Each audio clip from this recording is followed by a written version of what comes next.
Perhitungan bunga merupakan pinjaman dari sumber dana yang berasal dari luar usaha, seperti dari bank, perorangan, maupun lembaga keuangan lainnya.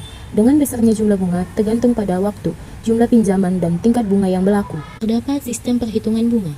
1. Bunga biasa. Cara perhitungan bunga biasa yaitu dengan menghitung besarnya modal, tingkat bunga, waktu, bunga, dan jumlah penerimaan. Rumusnya, modal atau P sama dengan S kurang B. Untuk tingkat bunga atau I sama dengan B per P kali N. Untuk waktu atau N sama dengan B per P kali I. Untuk bunga atau B sama dengan P kali I kali N. Jumlah penerimaan atau S sama dengan P tambah B, di mana P sama dengan modal, N sama dengan waktu, I sama dengan tingkat bunga, B sama dengan bunga, S sama dengan jumlah penerimaan. 2. Bunga majemuk dilakukan dalam waktu yang relatif panjang dan dalam perhitungan bunga dilakukan lebih dalam satu periode.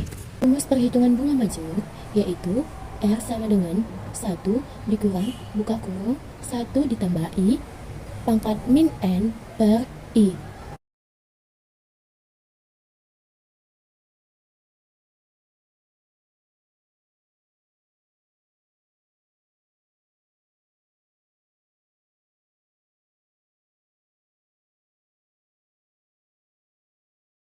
Tentang investasi proyek.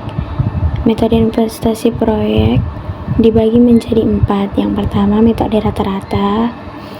Penyusutan aset secara rata-rata yang terbagi lagi menjadi beberapa metode dengan rumus sebagai berikut, di mana garis lurus sama dengan P sama dengan B kurang S per N, di mana untuk mencari jam kerja mesin J sama dengan B kurang S per I, jumlah produk sama dengan P sama dengan B kurang S per U, di mana P sama dengan jumlah penyusutan per tahun, B sama dengan harga beli aset, S sama dengan nilai sisa, J sama dengan jumlah jam kerja ekonomis, U sama dengan jumlah unit selama umur ekonomis mesin.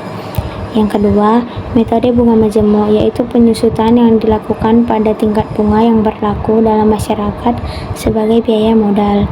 Yang ketiga, metode penurunan adalah jumlah penyusutan yang dilakukan setiap tahun pada aset yang mengalami penurunan dari tahun ke tahun sesuai dengan keadaan aset yang makin lama semakin tua. Dan yang keempat, metode penyusutan gabungan, yaitu aset yang disusut dari satu mempunyai umur ekonomis yang berbeda dan harga beli. Jumlah penyusutan dalam suatu tahun dihitung berdasarkan penyusutan tetap adalah sebagai berikut. Persentase penyusutan sama dengan jumlah penyusutan tahunan per jumlah harga beli aset. Present value atau NPV merupakan net benefit yang telah didiskon dengan menggunakan Social Opportunity Cost of Capital atau SOCC sebagai diskon faktor. Adapun rumusan dari NPV adalah sebagai berikut.